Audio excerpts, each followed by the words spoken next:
So we are back with a fan favorite, Oliver Teal. Yes, a fan favorite.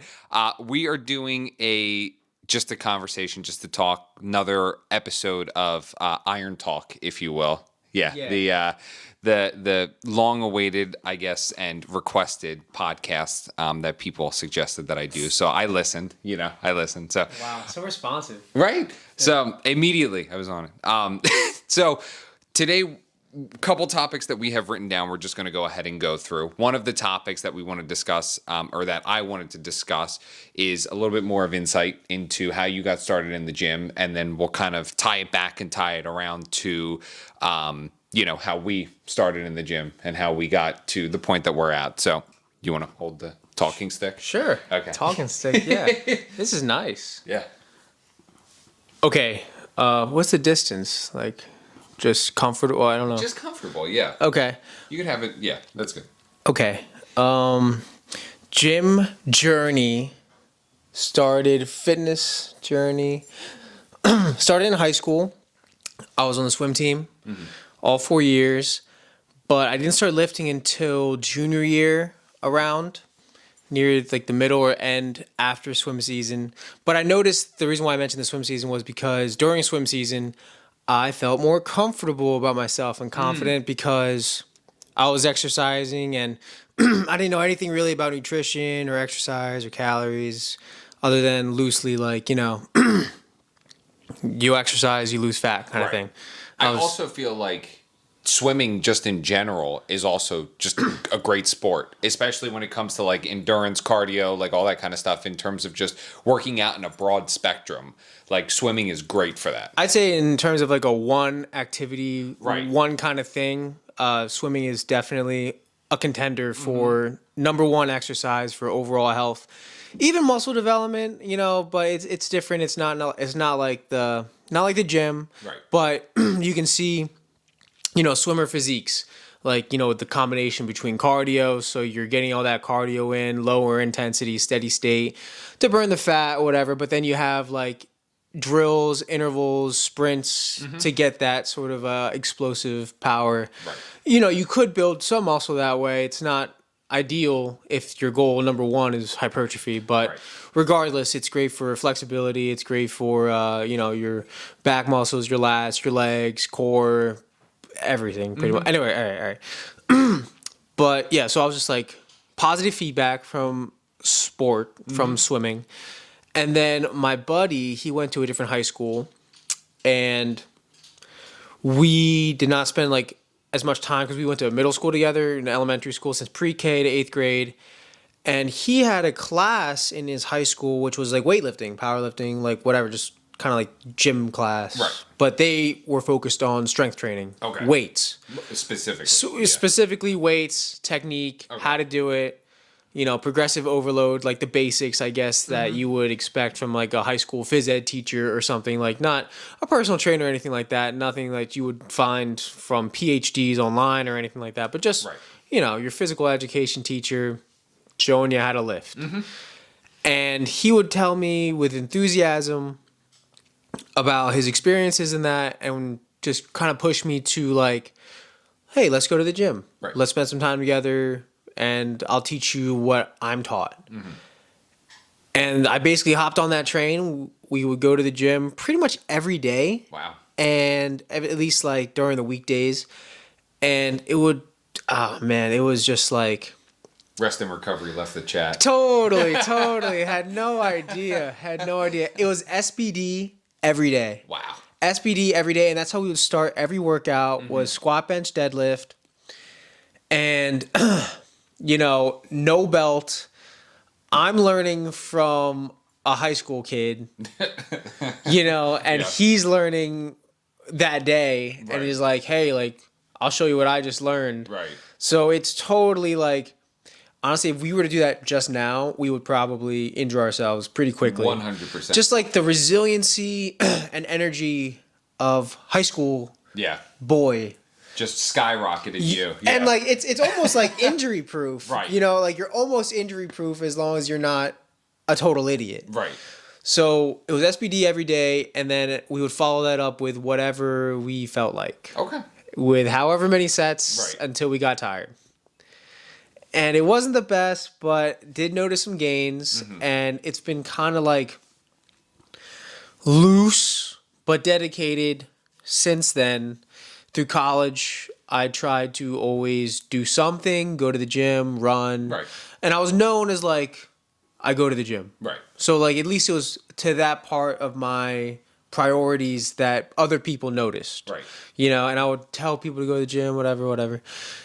But I didn't get serious, at least what I considered to be serious, until maybe it was after college and I was done and I got back home and I was actually training for the military.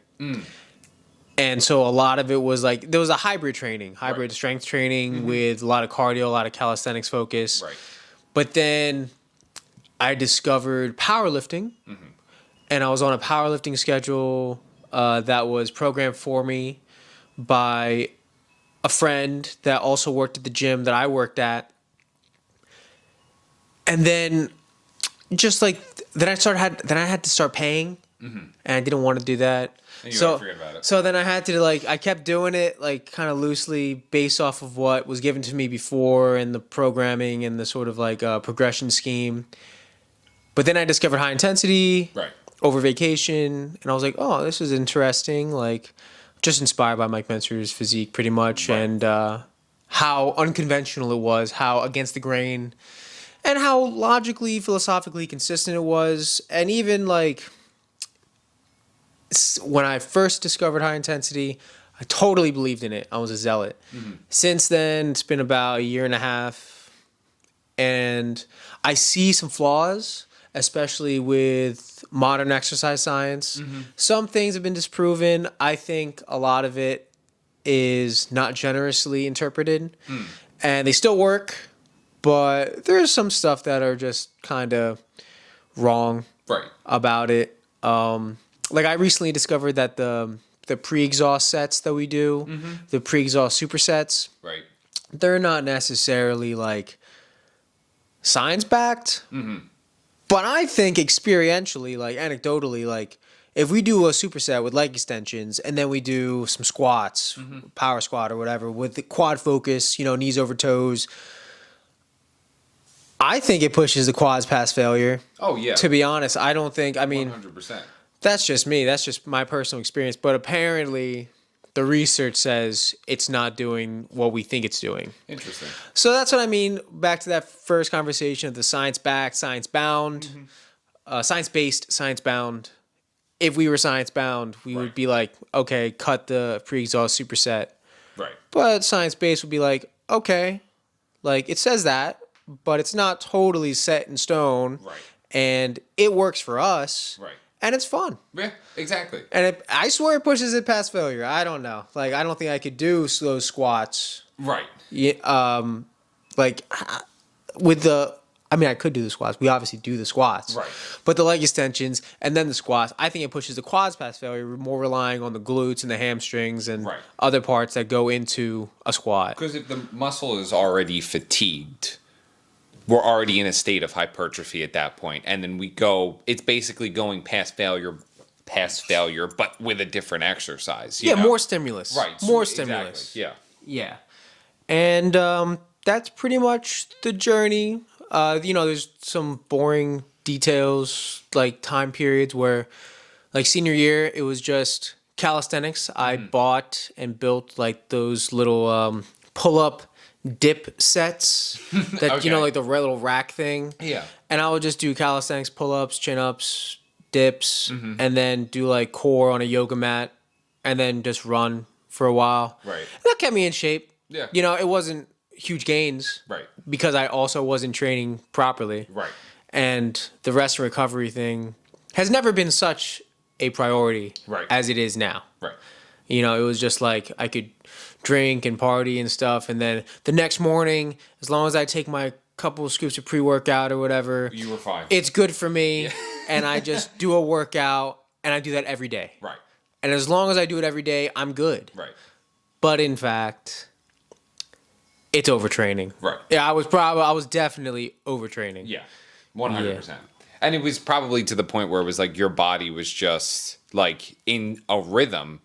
And it was like you weren't probably seeing the results that you wanted to because your body was in that rhythm, because it had gotten to the point where it was used to you waking up and doing that just on rotation, you know? Yeah. Yeah. And again, it's not like the most conducive to the goals of hypertrophy and strength, but I don't know if it was a pre-workout or if it was the exercise, but it definitely helped with the hangovers. Okay. But it really sucked. Yeah.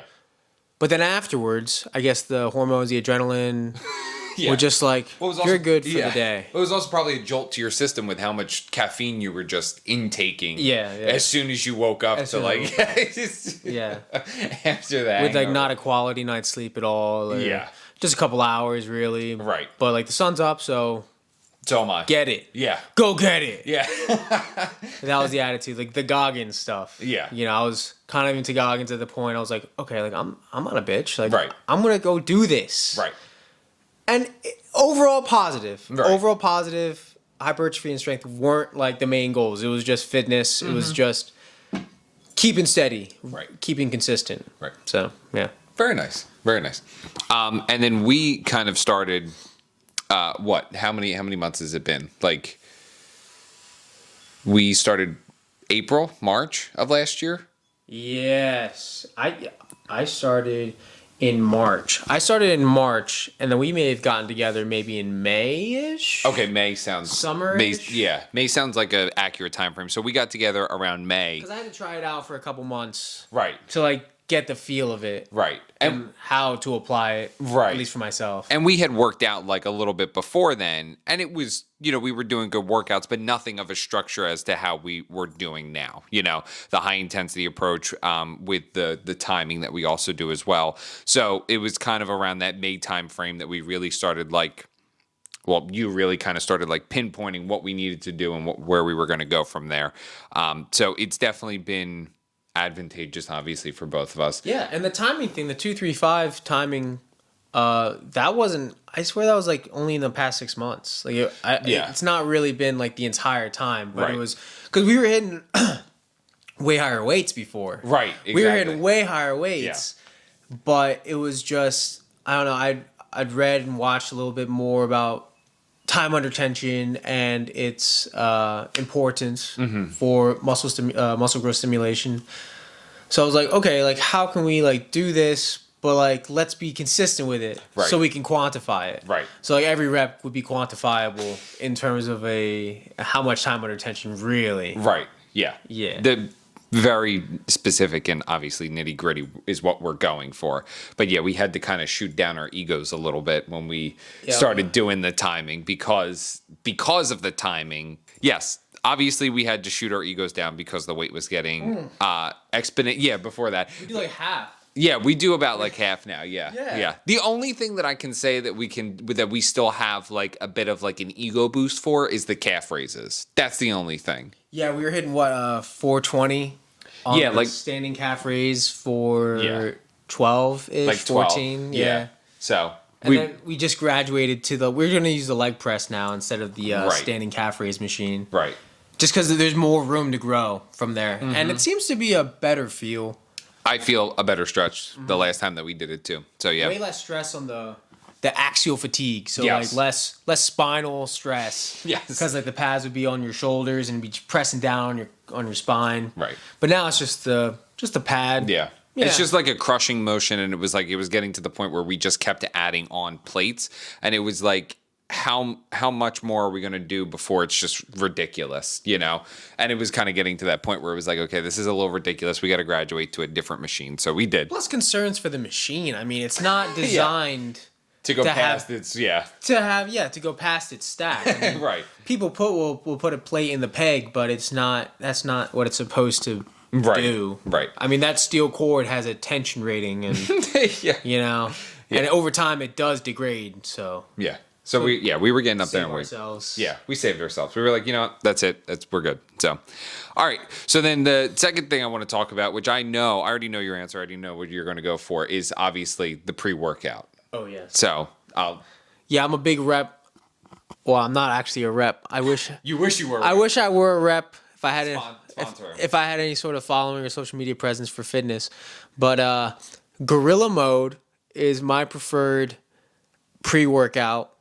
mainly because I like the fact that Derek from More Plates, More Dates posted like a 2 hour long video explaining every single ingredient, why it's there, why some ingredients are not there, why it's in the chemical form that it is in the formula, and explaining like just the mechanisms of biochemistry about how it affects you in terms of both pharmacology and exercise science, why it's relevant. And just the justification, the detail sold me. And again, it is turnkey. So, like, that's his term for it, which means, like, it's literally all in one. You don't have to get, like, a second bucket or second tub of something to supplement the pre workout. Like, if you want, everything that you would need is in there in the best form as they could while still maintaining a profit margin. I mean, obviously, they're not doing poorly. Or no. They're doing well. Yeah. It's a business. I respect it. I know they have cans too, right? Yeah, Well, they do have cans. Yeah. They do have cans, pre-made cans. But I just like the fact that, like, 2 scoops of this, everything you need is in there for a good pump, good stim. I prefer the stimulant version. There is a non-stimulant version. I've tried that once. It was all right. That was just because, like, we work out in the mornings, so the stimulant is nice. You need something to kick you up. Yeah. But if you do it after work or sometime in the afternoon, I would recommend the non-stimulant version just to not ruin your sleep, because caffeine, I think, has like a 6 to 10 hour half-life. And so if you're taking that much caffeine, like 150 to 300 milligrams of caffeine within around 8 hours of your sleeping time on average, you're going to undermine your sleep quality. Yeah. Substantially. I mean, like, you might be so intolerant to caffeine that it doesn't affect you. That is another topic of conversation. You could have an energy drink and then sleep an hour later. That's not good. No. That is not good. So that's like a whole other thing. Yeah.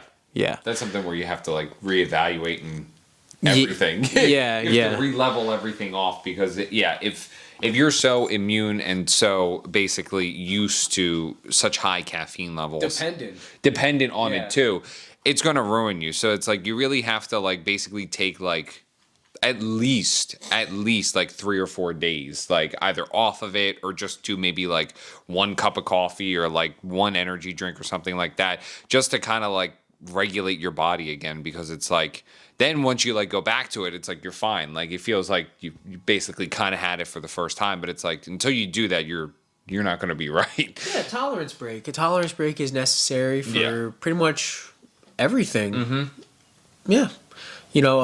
Caffeine, sugar, even eating, fasting is good for your gut. Mm-hmm. All things that help to basically like reset your system.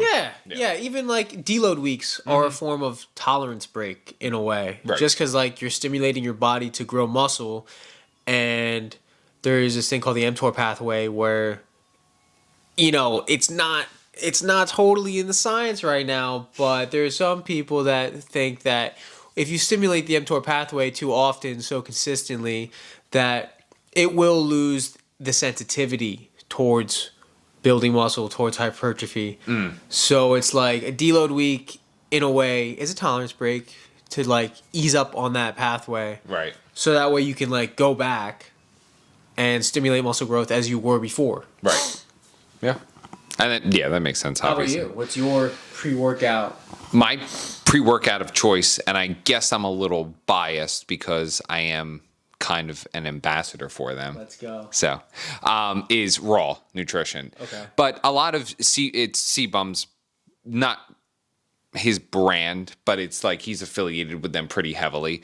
But it is something where it's basically like a lot of the components and a lot of the stuff in the pre-workout and the other supplements like the protein and the powders and stuff like that are all not on the same level as Gorilla Mode, but pretty close and pretty consistent in comparison to it. I feel like Gorilla Mode has a couple different things in there that actually affect me differently, which I've told you before. I've taken like a scoop of like Gorilla Mode and it's like absolutely like jolted and kickstarted my heart to the point where I'm like, okay, I can't even like, I'm seeing colors, like, you know, at this point, like seeing and hearing colors. Yeah. Oh. So I meant to say hearing colors, not seeing colors. So I have been taking raw pre-workout for quite some time now. And the thing that I like about it the most is that I get like a heavy dosage of caffeine, but it doesn't affect me. Like, it's not like you know when you take like a lot of caffeine and you can almost like feel your heart or like you're like buzzing. Yeah. I don't get that from it, which is nice. And that's like I feel like the first real pre-workout that I don't get it from. Plus also it is a stim, but I don't feel like it's not like a heavy stim either that I get from it as well. But I still get everything that I need from it in terms of like a pump, in terms of like giving me the energy to last through the workout. I would say the only time I feel like super tired or fatigued, or I feel like the pre-workout is like weaning off, is always towards the end of the workout, which is good because I feel like most of the time, most of the pre-workouts that I've taken, I've gotten that like jolt in the beginning, and then it's like halfway through and it's like, goodbye. You know what I mean? Like it hasn't sustained me through a full workout. So this is like one of the first pre-workouts that doesn't really affect me in terms of like the caffeine levels, in a good way, of course. And then also will go ahead and make me last through a full workout. So there's this one ingredient that I'm totally spacing on right now that makes people feel itchy. Oh, what is that? Or like it feels like there's like ants under your skin. Yeah. I'm totally spacing on it right now, but it starts with a B, I think. Not beta-alanine. Beta-alanine. Yeah. Okay. Beta-alanine. Yeah. Derek doesn't like that, so he didn't put it in gorilla mode. I don't like it either, so I appreciate the fact that it's not in there. So if anyone likes that itchy feeling, the tingly feeling. Yeah.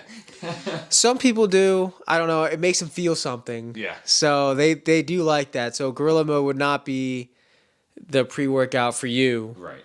I mean, I think everything else in there is great, but it will not give you that sort of tingly, itchy feeling that some people really crave. I don't know. But I mean, you know, there's some studies with beta-alanine where if you load beta-alanine for a period of time, it does increase like endurance, increases. I think it might be like not your VO2 max, but it's like your for lactic acid. It's like it reduces you or increases your lactic acid uptake.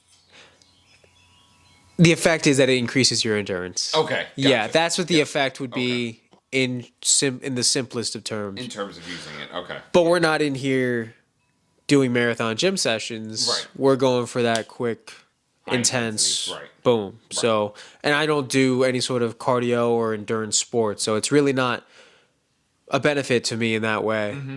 But if you are a hybrid athlete or portray yourself as one, then beta-alanine might be beneficial. And I feel like I'm not 100% sure if the raw has it or not, but I never get those effects. Like I never get that like tingling sensation. So it might be in it. It might be a lower dosage of it. But it is something that I definitely don't get from that. Then I also, in terms of I also use the pump powder. I also put that in there from time to time.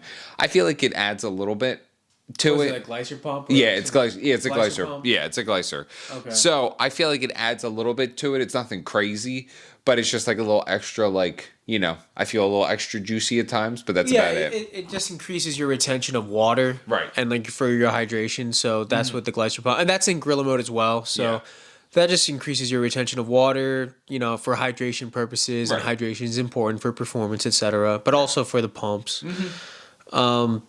I was thinking that maybe you react adversely to one of the caffeine stimulants in gorilla mode? In gorilla mode, the right word is like it's a complementary substance for the caffeine, for the stimulant. There's like huperzine A, there's bioperine, there's biophenols, big name. But there's a few things that like boost the caffeine and the stimulant factor that might be like too much for you, or maybe that one of those things or a combination of those things specifically interact with your body Right. adversely And make it negative. Yeah. and make it negative. Yeah. Yeah. So it's not obviously not the caffeine because you have caffeine in there. So it's probably one of the other things in there that boosts the Right. caffeine's effects Right. or the stimulant effect rather. Yeah. Right. That makes sense. That makes sense. All right, we're gonna cut it here. We're gonna have a part 2. So this is part 1. Stick around for part 2. Yeah. Tell them to stick around for Stick around for part 2. or else.